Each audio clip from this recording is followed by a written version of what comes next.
Udumo kuNkulunkulu kweliphezulu nokuthula emhlabeni kubantu abathokozelwa nguye. UJesu Kristu inkosi. Siyambonga-ke kakhulu uNkulunkulu wethu, siyamdumisa.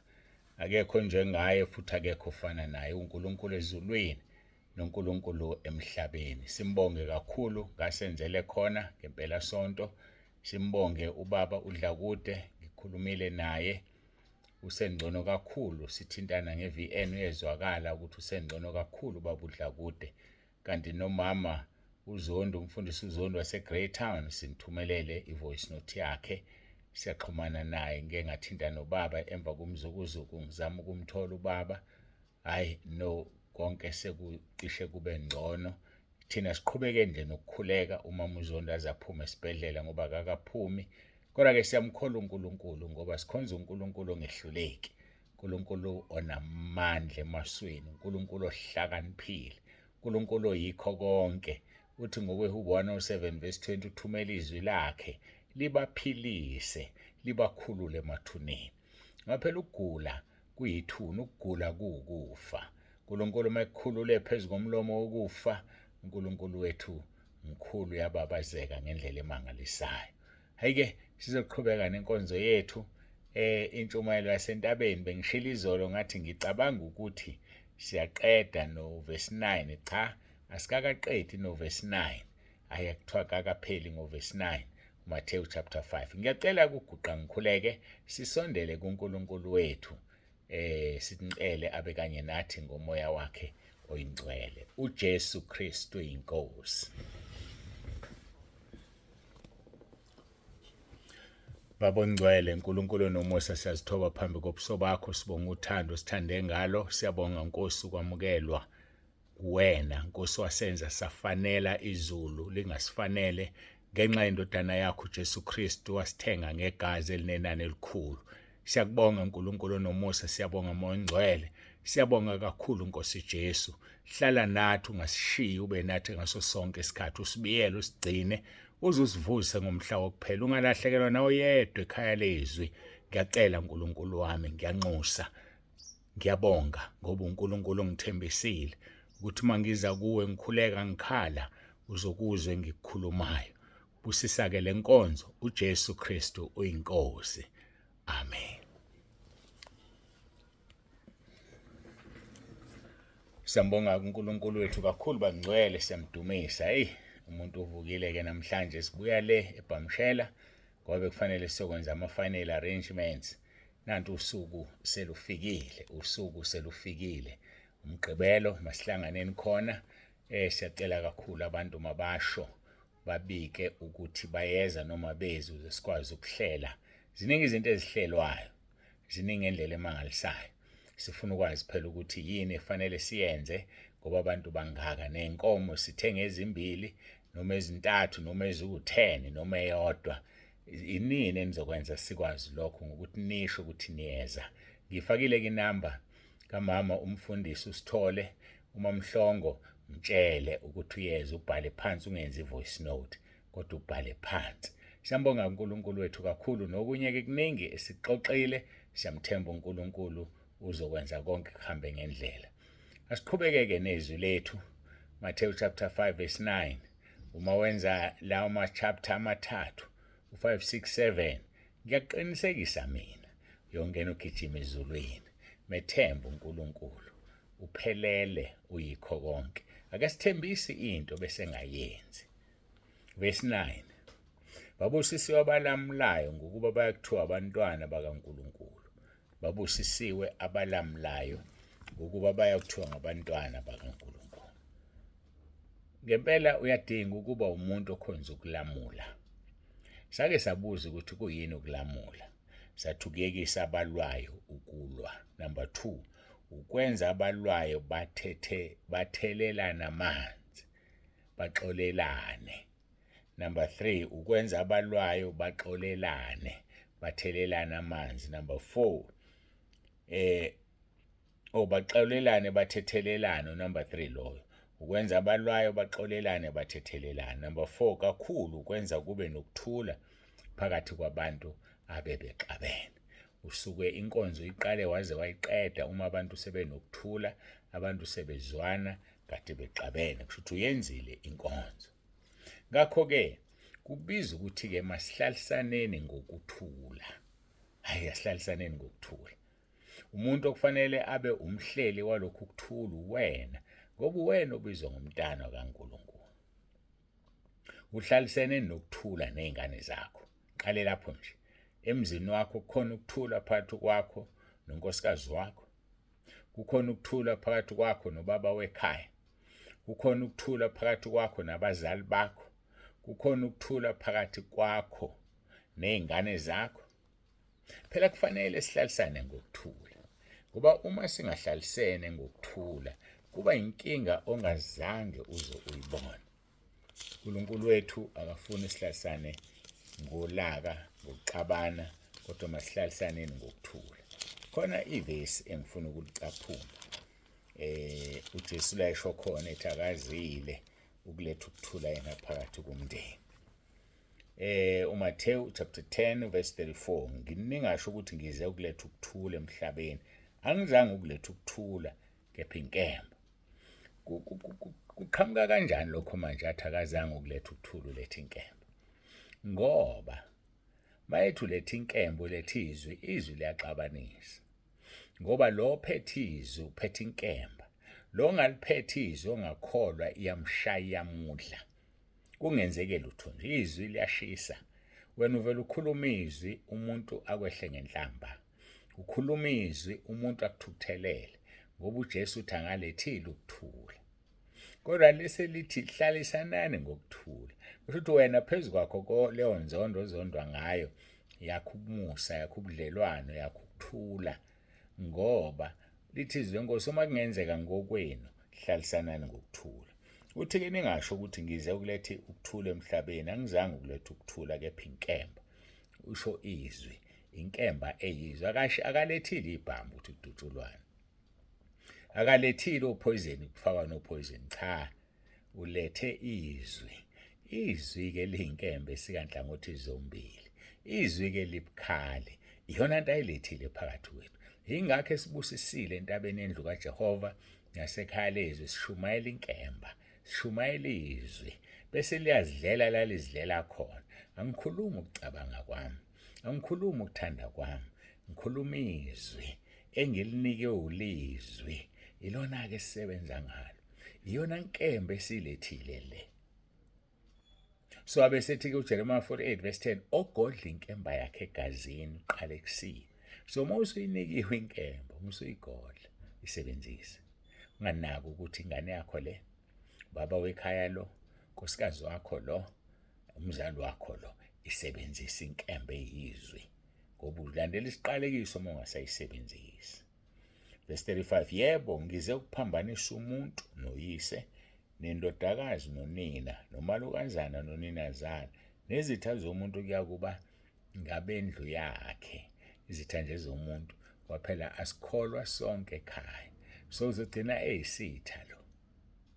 Kodwa wena isebenzisa inkemba uNkulunkulu ekunikezile. Verse 17, othanda uyise nonina kunami kangifanele, nothanda indodana noma indodakazi kunami kangifanele, nongathabathi isiphambano sakhe angilandele kangifanele. Sizokhonjiswa abantu abangamfanele uJesu. Angithi uJesu wadela ikhaya lakhe ezulwini. uJesu wadela abazali bakhe nabafowabo nodadewabo begazi emhlabeni, ngenxa yokuthi efuna mina nangenxa yokuthi efuna wena. So wabadela bonke laba uJesu. So uthi-ke manje othanda indodakazi yakhe kunami noma indodana akangifanele, uqinisile, ngoba naye wakudela konke ayenakho ngoba efuna mina, efuna wena. So uma wena uhluleka ukudela konke ngaye, uthi awumfanele. Yazi ukuthi awumfanele ngempela. Azabe nesibindi omunye, athi Nkosi yami akuhlukaneki nalo bhuti. Ngaba yini nje mase ngihlukene naye, kodwa uqamba amanga. Ingoba umsenga imali, ingoba ufuna imali ilandela ibhuti eliconsayo. Uthi ungaba yini makunjani? Ngoba ufuna imali yakhe, angithi? Indirectly uyadayisa ngalo mzimba wakho. Awuyimi emgwaqeni kodwa uyadayisa. Ngoba ukuze uthole imali usebenzisa umzimba wakho. Nawe wesilisa mhlawumbe uyakondla uBen 10 umama ukuthiwa wena kuba uBen 10 ulandela imali, landela ibhodo eliconsa, awumthandi kahle kahle lo mama, kodwa ngoba ukunika imali pho ngizokwenza njani? So ke bafowethu, asiyeke ukulandela ibhodo eliconsayo. Kungabi ngokufuna imali ukushada kwenu. Yazi ngikhumbuza izwi kumaHebheru, liyayikhuza lento izwi kumaHebheru. Akungabi ukulandela imali, khona inkosi siyokwazi ukuthi iwumsizi wethu. Yayibona loo nto, ungabi nje yazi ulokhu ulandelana nemali ngathi awunazandla wena, awukwazi ukusebenza engathi uyivila wena. Lapha ku-13 amaHebheru 13 uverse 4, ukuganana makuhlonishwe yibo bonke, umbhede ungabi nasisihla ngokuba izifebe neziphingi uNkulunkulu uyakuzahlulela. Bese uverse 5, ukwenza kwenu makungabi ngokufisa imali, yanelisweni ngani nakho ngokuba yena ushilo wathi angisoze ngakuyeka, ngisoze ngakushiya. Yeka ukushadela imali, yeka nje ukushadela imali. Uyamthanda lo my sister, noma ubona ukuthi uthisha, ubona ukuthi uyinesi, ubona ukuthi udokotela, sofaka amazipho ufuna imali yakhe. Mhla wabona ukuthi ubungamthandi sonke lesikhathi ufuna imali yakhe, uyohlupheka ngendlela ongazoyibona ngoba uyokushaya uNkulunkulu. Mhlawumbe wena my sister uyalandela, ubona ehamba ngemoto enhle, ufuna ukutsaka ngaye, gibela imoto engagitshelwa abafana bendawo. Khona uzobona into cha usikile ubani. Uthi uphila nje ubujeqeza uthi akuthathela amantombazane. Yeka ukulandela imali, landela intando kaNkulunkulu. Yonke imishado enjalo yiyo lesenkingeni. Uzummangali indoda yashiyeka umuntu omuhle kangaka, kanti cha kunebhodo eliconsa amanzi phakathi kwabo, omunye wayelandele lona. Manje ngasaconsi amafutha, ngixolisa ukuthi iconsa amanzi, manje ngasaconsi amafutha akasalilandeli. Masiziphatheni kahle, simkhonze uNkulunkulu, sifune intando yakhe kukho konke. Kwenza kwenu makungabi ngokufisa imali, yaneliswani ngeni nakho. Wanelisiweni waphela njengoba wena ukufisa imali, nanizuba akuzoba bikho ukuthula. Ubusisiwe olamulayo uzolamula kanjani? Ngoba uzodala ingxabano phakathi kwakho naye, uzodala ingxabano phakathi kwakhe nomndeni wakhe, uzodala ingxabano phakathi kwakhe nasebenza nanoma obani abazomdabukela ukuthi wena ulayinela imali yakhe, wena ufuna imali yakhe. Usithembisile uJesu wathi akasoze asiyeke, akasoze asishiye, ukuze sisho ngesibindi sithi inkosi ingumsizi wami. Uzosho kanjani usizwe inkosi uzofike la, kanti wena udiphende esokeni, kanti wena udiphende entombini? Ukuze sisho kahle sithi inkosi ingumsizi wami, ngiyokwethemba, shiyekizwe ney'nkanuko zalo, ngoba wenza intando kaNkulunkulu uphila kuze kube phakade. Yilokho-ke besikuthinta. So uthi-ke uJesu, othanda uyise nonina kunami kangifanele, nothanda indodana noma indodakazi kunami kangifanele. Nongathabathi isiphambano sakhe angilandela kangifa, kusho ukuthi zidele, dela konke ulandele inkosi uJesu. Ayidela nje konke. Uthi umpostoli Paul konke ngakushaya indiva, konke ngenxa yobukhulu bokumazi. Uthi ngangiwumHebheru wamaHebheru wakushaya indiva. Wayengowesizwe sakwaBenjamini, ukhuluma ukuthi isizwe sasithandwa sokugcina kuJakobe indodana yokugcina, akazange kodwa abe nandaba nalezo zinto ngenxa yobukhulu bokumazi. So ziningi izinto azibalayo uye ngapha kwabaseFilipi. So uPaul udele konke ngenxa yenkosi uJesu. Yini pho mina ngadeli konke? Yini wena ungadeli konke? Dela konke. Yeke ungene ezulwini ungalahlanga konke. Yeke ungene ezulwini ugodlile emakhwapheni. Phakamisa izandla kuwe lokho kugodle emakhwapheni. Zivule izandla kuwe lokho kufumbethe okuyimfihlo yakho, akungeni ezulwini. So yiba nokuthula enhlizweni yakho, ngoba mawulamula wakho ukuthula. Ungabi nephunga, ungabi nento ekulandelayo. Mthande ngenhliziyo yakho yonke uNkulunkulu. Mnike uthando lolakalidingayo. Uzinikele kuyena. thabatha isiphambano sakho imihla ngemihla umlandele uJesu lokho akakufunayo. Uthi-ke egcineni ningasho ukuthi ngize ukuletha ukuthula emhlabeni. Angizange ukuletha ukuthula, kepha inkemba. Yebo, ngize ukuphambanisa umuntu noyise nendodakazi nonina nomalokazana noninazala. La ufuna uNkulunkulu sibone ukuthi uma kungekho ukuthula, makube ukuphambana kokuthi wena uyakholwa, usindisiwe, lo muntu ongakufuni ngoba yena engakholwa. Njengoba bengamfundi uJesu Kristu inkosi. Bahlule kumvuma ukuthi uyinkosi kodwa bathi bayakholwa. Lokho ngeke kukuvimbe, ngeke kugweme, ngeke wakho ukuthula ucompromise ukuthi uJesu inkosi. That is non-negotiable. Ukuthi uJesu inkosi nje asikuhlanganisi nalutho, kuyimele nje kukodwa uyinkosi yamakhosi. Uyabusa, ungumbusi wababusi, is the Lord of Lords. So okunye okuqhamukayo lapha sihambisana nje nako. Uma ungizondela ukuthi ngithe uJesu Kristu inkosi, let it be, ngizonde. Ayazi mina ngizonde, anginankinga nalokho. Nento enhle ukuthi uzonginikeza yona, yeke ukunginika uma unginika ngoba uthi uzongincengela ukuthi ngiyeke ukuthi uJesu inkosi. Hayi ngomane uhlala, keep your present, keep your gift. I keep it with you, angilifunde mina. uJesu yikho konke kimi uphelele, uyinkosi. Mongcwele ungumduduze, comforter. Mongcwele uyangiqinisa, mongcwele uyangihola, mongcwele uyangifundisa. So kugcine kuwe nje lokho ubufuna ukunginika ngokuthi kanti ngizomphika uJesu, ngimphika uMoya oNgcwele, ngimphika uNkulunkulu uBaba. Ngisizile kabi mina uNkulunkulu ezintweni eziningi. Angifani nalabo abathi bethandaza kube kuquka inhlamba enhlizweni bethuka uMoya oNgcwele. Hawu Nkosi yami, sona singaka ongayi ukuthethelela okuso kuleli nakwelizayo. Ngiyabadabukela laba bantu. Kodwa ke ukhale uNkulunkulu, uzivume izono zakho uzibhale. Mina uNkulunkulu ngiyamazulu uthando, ngenzeka kuzwele. Kodwa kona izwi limile lithi uhlambalaza uMoya oNgcwele kuleli nakwelizayo akalukho uxolo. Siyambonga uNkulunkulu, ilokho ngicabanga ukuthi kusele ngokuthula, kodwa sizobeka indlebe. uNkulunkulu esafuna siqhubeke ngokulamula, sisazi uqhubeka silamule. Lamula, ungavuma abantu balwe noma bangabi nakuthula ukhona eduze kwabo. Masigoqe sikhuleke.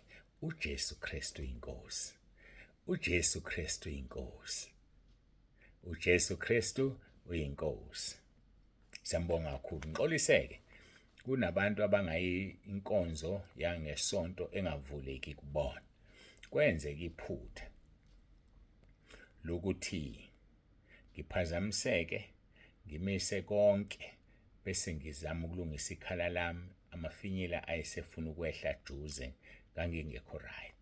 Ngafinya, ngaqeda, ngakhohlwa ukuthi ngiphuzile, ngaqhubeka nenkonzo kanti ayiserekhodeki.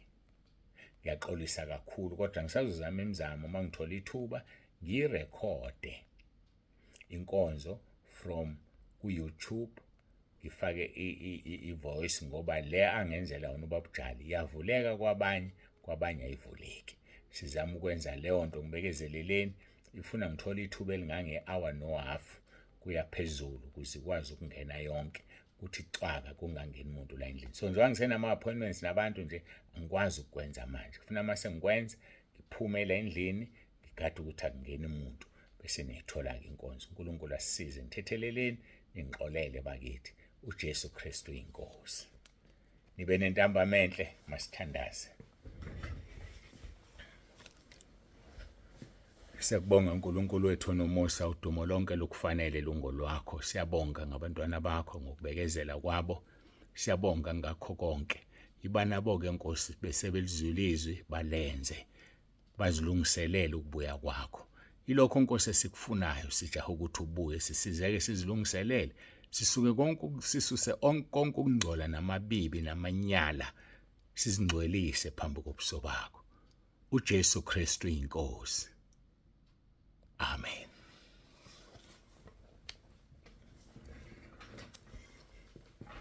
Siyambonga uNkulunkulu wethu kakhulu, siyamdumisa. Baba Nsebande uyavalelisa. Ngiphinde ngixolise. Iyangihlupha le number 060 kakhulu. Khona into engisafuna ukuyizama. Mhlambe njengamanje mangiyithola ngizothola sebeyivulile. Cabanga nje mhlambe akusapheli no-24 hours bayivule baxolise. But mhlambe mangilitholile ithuba ngizoku-screenshot-a lokhu ukuxolisa kwabo nginifakele nibone baxolisa bathini. Ngoba ngiyafuna nikhanye, nikhanye nibe sekukhanyeni nibone ukuthi kahle hle ngempela kwenzakalani. Uthi noma ukhuleka uthwala ikhalezi ulithwale phezu kwento oyaziyo. Hayi khona ngeke, nami angisathandi ukuthi kwenzeke kodwa futhi akuyona intando yami. uJesu Kristu inkosi niphile nonke emakhaya. Ubaba uNzibande uyanithanda nonke emakhaya. uJesu Kristu inkosi.